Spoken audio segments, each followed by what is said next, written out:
नमस्कार, स्वागत है आपका अपना YouTube चैनल भोजन शिक्षा परिवार में। प्लीज़ हमारे चैनल सब्सक्राइब और वीडियो को लाइक और शेयर ज़रूर कर दें। धन्यवाद। आज हम इस वीडियो के माध्यम से जानेंगे कि भारत नेपाल सीमा विवाद का कारण क्या है। अगर यह कहा जाए कि शायद ही दुनिया में ऐसा कोई देश हो जिसका अपने पड़ोसी देश के साथ सीमा विवाद ना हो, तो ये कहना अतिशयोक्ति नहीं होगी। भारत का चीन पाकिस्तान के साथ सीमा विवाद हमेशा से रहा है और अब इस कड़ी में नेपाल भी जुड़ गया है। यह झगड़ा है धारचूला लिपुलेख सड़क परियोजना और काला पानी विवाद का है। आइए इस लेख में इस विवाद की पूरी जड़ के बारे में जानते हैं। भारत की सीमा किन किन देशों से लगती है? How many countries touch the boundary of India? Bharat की भूमि सीमा 15,106.7 किलोमीटर और तटरेखा 7,516.6 किलोमीटर की है, जिसमें द्वीप प्रदेश भी शामिल है। भारत की सीमा 7 देशों बांग्लादेश, चीन, पाकिस्तान, नेपाल, भूटान, म्यांमार और अफगानिस्तान से लगती है। इसमें भारत की सबसे अधिक सीमा 4,096.7 किलोमीटर बांग्लादेश से और नेपाल से 1,751 किलोमीटर की सीमा लगती है। भारत नेपाल लिपुलेख दर्रा विवाद क्या है? What is the Indo Nepal Lipulekh pass dispute? कई सालों से निर्माणाधीन 90 किलोमीटर लंबी धारचूला लिपुलेख सड़क परियोजना का 8 मई 2020 को शुभारंभ किया था। अर्थात इस सड़क के बनने के बाद चीन की सीमा से सटे 17,500 फुट की ऊंचाई पर स्थित लिपुलेख दर्रा उत्तराखंड के धारचूला से जुड़ जाएगा।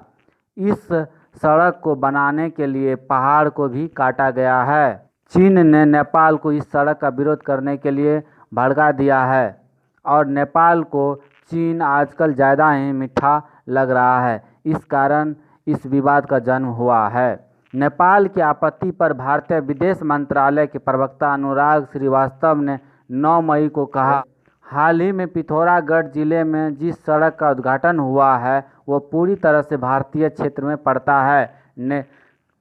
कैलाश मानसरोवर यात्रा पर जाने वाले तीर्थयात्री इस सड़क से जाते हैं। लिपुलेख दर्रे की अवस्थिति, लोकेशन ऑफ लिपुलेख पास। लिपुलेख दर्रा ऊंचाई 5,200 मीटर या 17,060 फीट भारत के उत्तराखंड राज्य और चीन के तिब्बत क्षेत्र के बीच की सीमा पर स्थित एक हिमालयी दर्रा है। नेपाल इसके दक्षिणी हिस्से, जिसे काला पानी कहा जाता है, को अपना भाग मानता है, जो कि 1962 से ही भारत के नियंत्रण में है। उत्तराखंड के सीमांत जनपद पिथौरागढ़ की सीमाएं नेपाल और चीन जैसी अंतर्राष्ट्रीय सीमाओं से मिलती है। नेपाल की सीमा पर एसएसबी और चीन की सीमा पर आईटीबीपी की तैनाती है।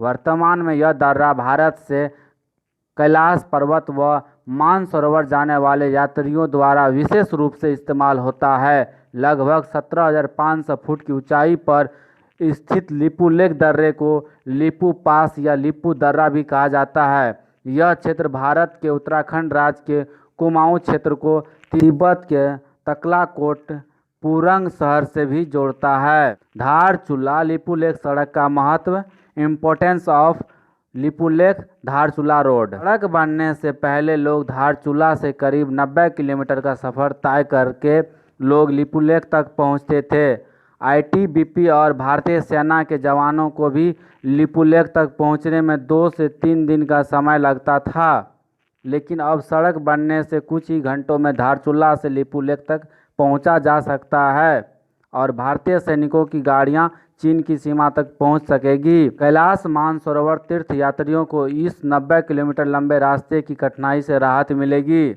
नेपाल लिपुलेख धारचूला सड़क का विरोध क्यों कर रहा है?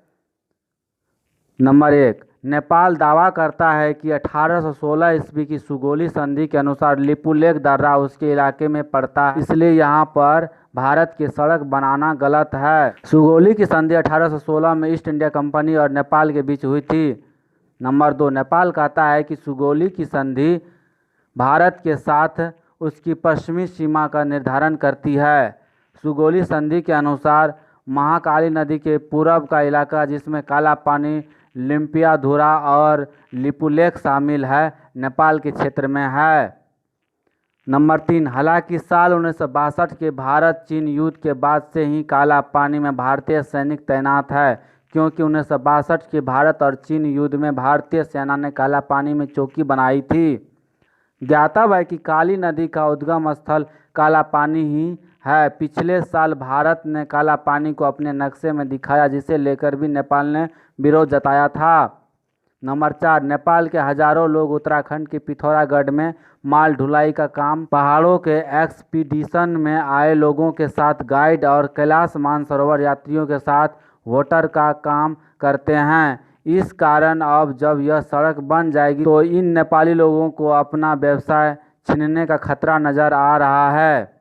क्योंकि दोनों पक्षों के पास अपने तर्क हैं और मामला दोनों की नेशनल सिक्योरिटी का है, इसलिए इस बातचीत को आपसी विवाद से सुलझाना ज़्यादा बेहतर विकल्प है। दोनों देशों को इस बात का भी ख्याल रखना चाहिए कि कहीं ऐसा न हो कि दो बिल्लियों के बीच की लड़ाई में बंदरबाजी मार ले। थैंक यू दोस्तों वीडियो देखने के लिए।